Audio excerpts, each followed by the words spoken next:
Good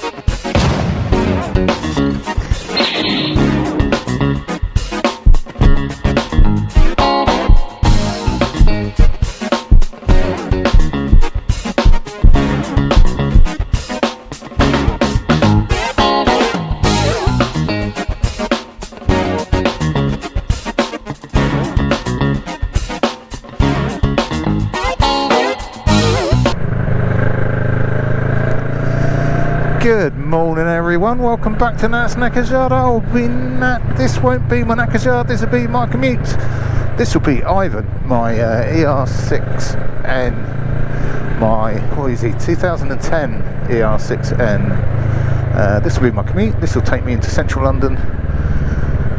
Ivan will be new enough to be ultra low emission zone compliant, which means that I don't have to pay the, I've lost track of how much it is today. It was £12.50, I think it's £14.50, I think it's going up to £18 a day ultra low emission charge for riding, driving non ultra low emission zone compliant vehicle in London.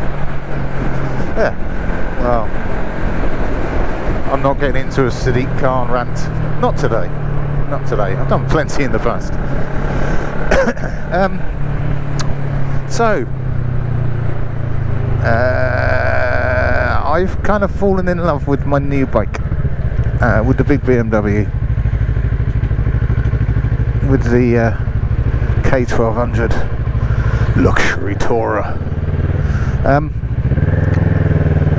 Now, the reason the point of the upload, because I always like to try and find a point to the upload, is for a bit of a question really. So I think most of us, I need to be really careful where this one goes because it's going to sound a little bit odd. I think most of us, most motorcycle owners, have fairly monogamous relationships with bikes.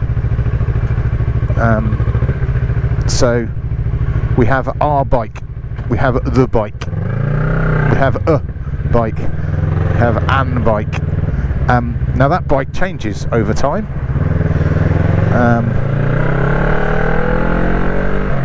We have some bikes longer than others.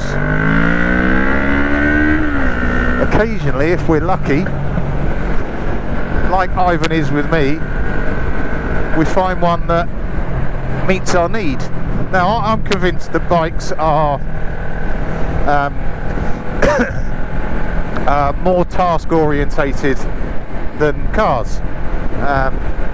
So for example, my car, I drive a big diesel 7-seater Renault Scenic, Grand Scenic. Why? I don't have a family of 7, no, but I do have a family of 5 and a dog, so I need the space. And then when I don't have the family or the dog in the back, I can flatten the seats out, I can chuck a load of crap in it, take it to the skip. I can, you know, it's a utilitarian vehicle. I do not, I'm a petrol head when it comes to motorbikes. I really have no petrol headedness about cars. I could not give a shit. Don't get me wrong, I look at a nice car and go, ooh, nice car. But there's not a flicker down there at all. It doesn't really do anything for me. It never really has. Maybe I'm just odd. Well, I am odd, but maybe I'm odd about things like that. I think bikes you get for a purpose. So, you know, if you want to go green laning, you want something a bit more adventure bikey or scrambler-esque. If you want to go commuting, you don't want anything massive, you want something small, lithe. Ideally you'd want a scooter, but you know, let's face it, we do have a dignity. If you want to throw money against the wall and go to track days, then you want a sports bike. If you want to pretend that you go to track days and you commute on a sports bike, you know, that sort of thing. They're a bit more utilitarian than cars, but fundamentally most of us, I think, are fairly monogamous. We have one bike, we buy a bike for the purpose that we want to use it for, hopefully. Sometimes we're idiots and buy sports bikes when we don't need sports bikes, we buy cruisers when we really don't need cruisers, but you kind of see one and go, oh, that looks fucking amazing. But we tend to be pretty monogamous, and we have a bike. If we're tits like me that like titting around in a shed with bikes, we have one bike, and then we have other bikes which are project bikes that are in various stages of bits and pieces spread around your garage, and one day hopefully it'll come back together and work, or you get frustrated with it, push it to the back of the garage and ignore it for several years, and then it rots. Yeah, that sort of thing. I'm in a privileged position at the moment where, for those unaware of the story, and I'll do the really short version of it, Mrs. has decided that she wants to go on the back of the bike, so I'm in a position where I can support a second bike purchased exclusively for that purpose. So therefore it's a big ass touring machine with a sofa on the back to keep my wife as comfortable as possible. Excuse me, in the hope that she'll enjoy the experience of being a pillion, going out for a cruise and grabbing a coffee and yada yada yada yada yada. So it unabashedly, I'm spoiling my pillion for the purpose of getting her to enjoy it and want to do it again, rather than perching her on top of a little bike like this one, hooning around and her really not enjoying it and only indulging me out of some sense of duty. Excuse me. Now, over the years, I've not been biking that long really. It probably been about 8 years, I suppose, this time round. Obviously, like many, a 125 when I worked lad, didn't do it for many years. Wife, kids, jobs, all that sort of stuff. Born again biker. It's a fairly common trope. But over the time that I've been biking this time around, I've had most sorts of bikes. I've had sports bikes, not ridiculous sports bikes because I don't have that sort of cash more than anything else. But I've done Thundercats, I've done SV650s, all that sort of thing. I've had cruisers. I've had the XS 650 that was lovely. I've had a Dragstar. I've had bits and pieces. I've had a couple of scooters. Yeah, okay, twist and go fun. But I've had some bigger bikes as well. So my first bike, the bike that got me back into biking, was a Diversion 900. Was Dave that started all of this, that I played with completely, stripped out, had him naked. Brilliant bike. And periodically people still send me stuff online when it's on sale or when it's been seen somewhere, because it's pretty distinctive. Bigger bike wise, I've had the CBF 1000, so I have done a litre bike before, so it's not as if a different bike is new or fandango or unique for me. The CBF was a similar, I don't want to say similar design, similar purpose in terms of a longer range touring bike, and indeed that's why I sold him in the end, because I wasn't using him for what he was designed for, and I felt a little bit bad about it really. And plus it was fun, but he just really wasn't that good at what I was using him for. Bike that size going through central London, I mean, it's fine, not a drama, you can do it, but there are better bikes to do it, especially this one, which is pretty much perfect for the role that I'm using it for. Now over the weekend and last weekend and one day during the week last week, when I had to go to deepest darkest Wiltshire, I took Klaus, the 1200, and it was glorious. It was absolutely, if anything, at the lower end of range that it was built for, but it was lovely. It's really nice. Really nice riding experience, really smooth. It wasn't until I was watching my my footage back that I picked up on a line that I'd used on it, because weirdly enough I don't script my videos, it's just what falls out of my mouth and my brain. Well, probably more my mouth than my brain, because I don't think about it that much. Watching it back, I came up with a line of like, I was breaking the speed limit, officer. I wasn't hooning around, I was just cruising, and it cruised up to 80, and I had to roll off because I didn't realise I was doing that speed, officer. It was nice and safe, the roads were empty, but the roads were not congested, but it just wants to cruise at that higher speed, so I had to roll off. But the line I used was, I feel like I could get off and walk. And it wasn't until I heard it back that I suddenly thought, oh, it's a stupid thing to say. Not unusual for me. But then I thought, no, that's actually a really good description of how that bike felt to ride at motorway speeds. You did just feel like you could get off and walk. It does it so well. That's not to say it's riding itself, you know, it does still take some effort to get it to do what it's doing, the same way that any bike does, the same way that a car does. But it was just flawless. It's just flawless. Now, I did have a concern about, well, what does that mean when I get back on Otto on my little ER6?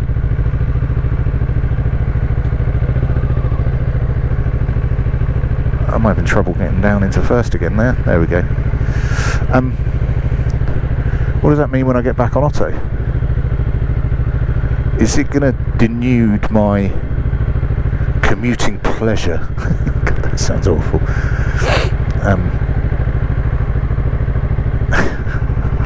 Come up with some shit, that you really do. Yeah, is it going to reduce my my pleasure of my bike, of my fun bike, of my commute, well, isn't it fun bike, of my bike, brackets, that actually puts some enjoyment into an otherwise fairly rubbish job of a commute. Like that, for example. And the simple answer is, good God, no, it doesn't. Don't get me wrong, it feels a little bit strange again.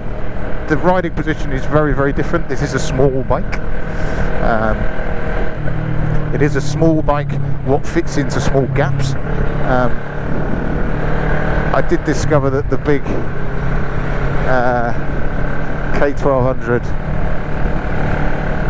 is alright to filter, but it is wider. Now, a couple of guys said about it, you know, don't worry about it, it's as wide as the handlebars. If your bars will fit through it, then you'll fit through the gap.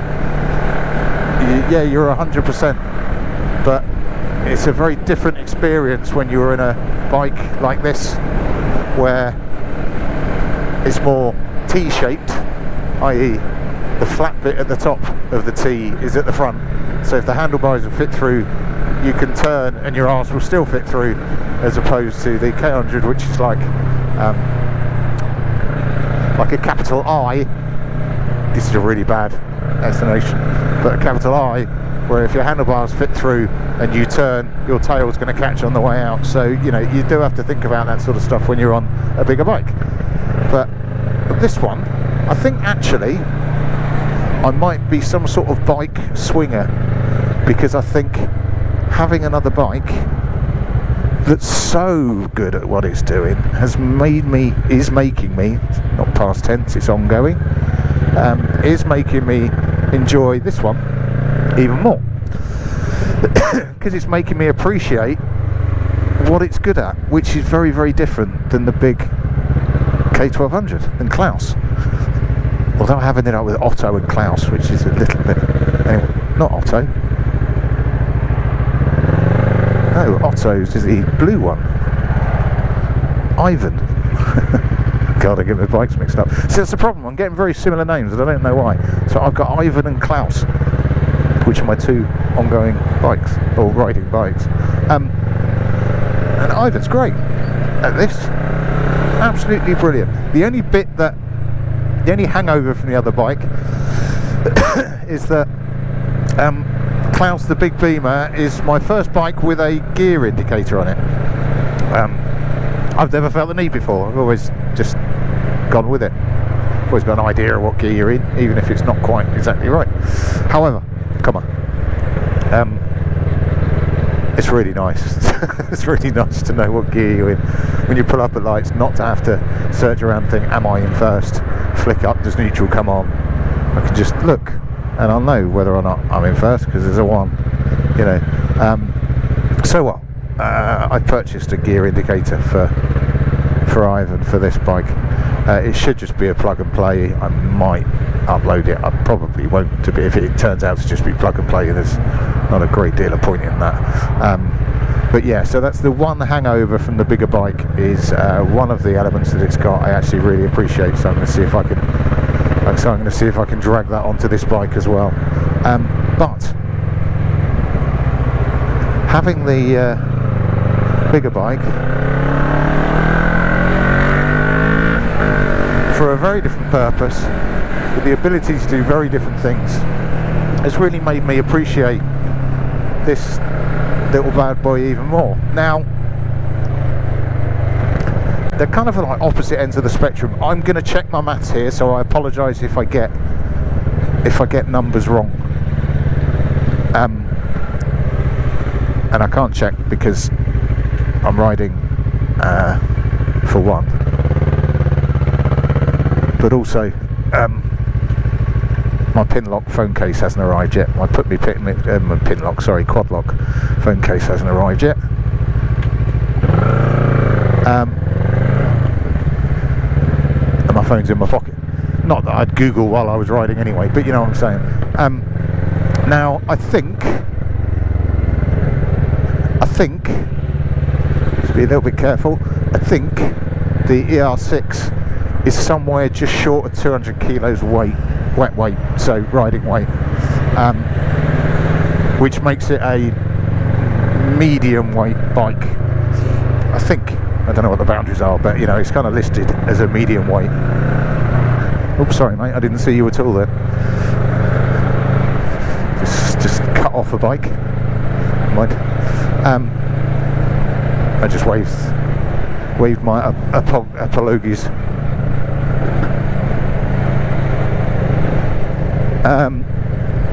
And it is somewhere again, I think, I can't quite remember, I will have to check, but I did look it up a little while ago, somewhere in the region of 70 bhp, so you know, it's not a massive powerful Uber bike. Where's that bike gone?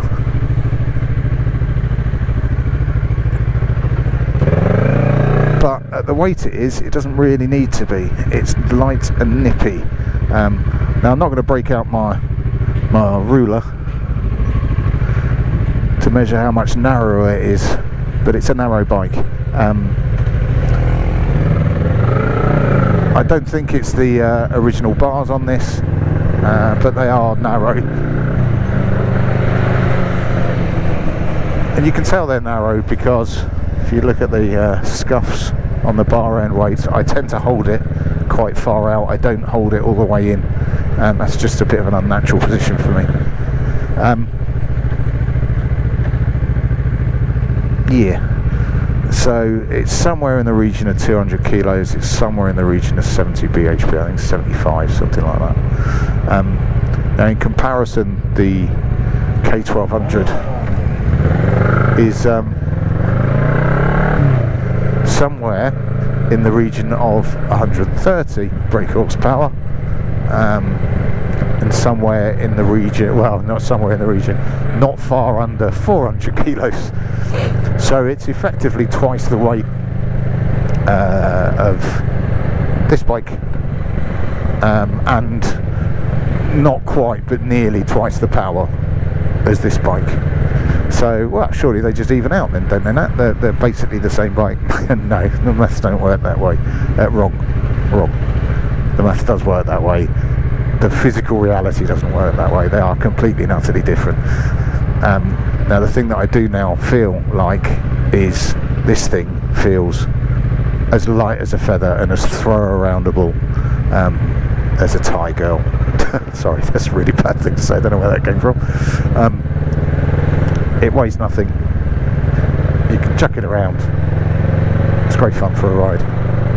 I don't know where that analogy's come from now. Anyway, it doesn't matter. It's it's made me appreciate its nimbleness. It's made me appreciate how easy it is to whip through traffic. It's made me appreciate how much less thinking you need while you're on it. So on the big K1200, I'm thinking about when I stop. I'm thinking about which leg goes down first. This is just second nature, and it's, you know, I can happily stand there and support it with one leg actually over to quite a substantial angle. Now that's something that I wouldn't want to try with a bike twice its weight. Whereas this just belts around like a lunatic. So what am I saying? The question I have for other people that, and there won't be many of you, I get that most people have one bike or one bike alone. The question that I do have for those with more than one bike that they ride regularly is, how does that feel for you? Do you end up with a favourite, or, as I currently am kind of feeling, do you have them for a purpose? Are they like shoes? I will work on a crap analogy, but you know, if you've got a pair of trainers, a pair of dress shoes, and a pair of flip-flops, it's fairly obvious what you're going to use each one for, which is fine, but you're also going to find it really, really tricky to run a race in flip-flops. It's going to be incredibly uncomfortable to do it in office shoes or in work boots, but in a similar way that you don't really want to be either flip-flopping around an office or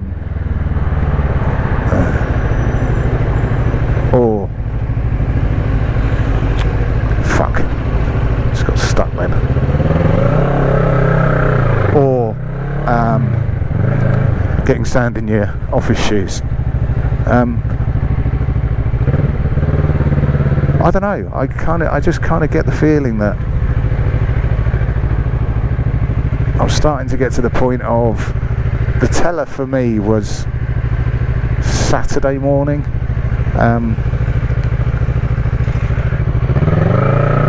I needed some bike shampoo and some Back to Black, just standard consumables within pretty much anyone's garage, irrespective of how much you tinker with vehicles and things like that. You know, just the standard fodder from Halfords. I went through the additional arse-ache, because he's a big boy and he's hard to move around, of dragging Klaus, the big K1200, out of my garage and taking him, as opposed to the really simple process of dragging Ivan out, which takes seconds because I've done it hundreds of times. He weighs nothing, and actually the journey might well have been quicker because I can throw him around in town traffic considerably more than I can to the one. So if you have more than one bike, what's the purpose behind them? Are they interchangeable? Do you have like more than one sports bike? Because that's the bit that I don't get, is when you have more than one bike but they're fundamentally for the same purpose. You know, are you just a weekend cafe cruiser? I don't mean cafe racer type bike, I mean, you know, 6 miles to the coffee shop, sit down, have a coffee in the sun, turn around, come back 6 miles. Yeah, absolutely nothing wrong with that. If that's what you've got a bike for, then fully for you. But if you have more than one bike, how do you select between which one do you take? Or is it just on a whim? Is it just to a point where you have more than one bike and eventually you realise that there's one of them you just don't use very much, and you sell it on? I don't know. Right, ramble over. What's the point of the video? I've got 2 bikes. I love them both for very, very different reasons, but they're both wicked. Cheers all, catch you later. Ta-da.